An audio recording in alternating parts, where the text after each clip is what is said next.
And thank you very much for joining us on this busy Wednesday night. I'm Doug Proffitt. Our other top story tonight at 6, you've been hearing a lot about the potential for a tax increase to help get JCPS out of its massive financial hole. Today, the school superintendent clarified that he won't consider a tax hike for now. And for the first time since the money crisis made headlines, JCPS Board Chairman Corey Scholl is speaking to WHAS 11 News. He explains to our Isaiah Kim Martinez what spending cuts could mean for the district's central office. Facing the daunting task of reducing spending by $132 million, JCPS Superintendent Brian Yearwood says they won't touch local tax rates until they get the deficit down to zero. We will fix this.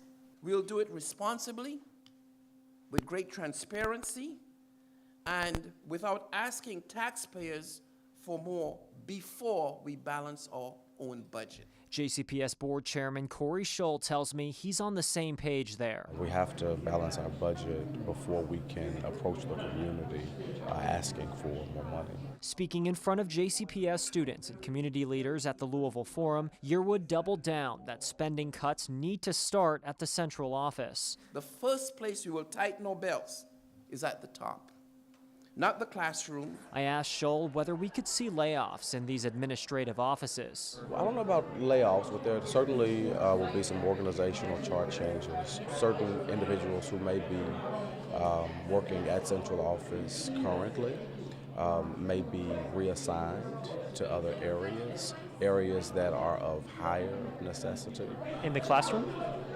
A variety of roles. To get a clearer explanation of how a central office shuffle could work, I asked Maddie Shepard, the president of the Jefferson County Teachers Association. Everybody that works in central office is an educator, and if those positions are eliminated, it would make sense that an educator that doesn't have a job in central office might seek a position in a school or in a classroom. At the forum, Yearwood was asked about calls from some Kentucky Republicans, like State Representative Jason Nemes, to consider breaking up JCPS into smaller districts. Representative Nemes, who I respect, has promised me a grace period for the upcoming legislative session, which I appreciate.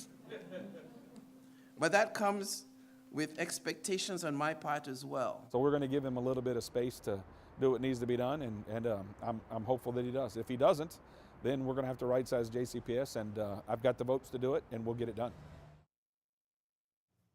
Well, there you have it. He's saying he has the votes to do that, the split, break it up if that were to happen. First time I've heard that. The first time we have heard that. The grace period then. Is it possibly this deadline coming up of January where they have to meet the better deficit goals? Yeah, well, Yearwood has to submit that budget proposal by about January. Of course, that's when this next legislative session starts in Frankfurt. So these things are sort of aligning. You got to imagine that those Republican lawmakers are paying close attention to what that budget proposal looks like, how the board accepts that proposal, how they react to it. Of course, they're going to vote on it, I believe, in April. So that grace period likely will last through maybe early next year. But after that, it seems like all bets are off, right? Everything's on the table. All right. Thank you, Isaiah. And we saw quite the contrast today.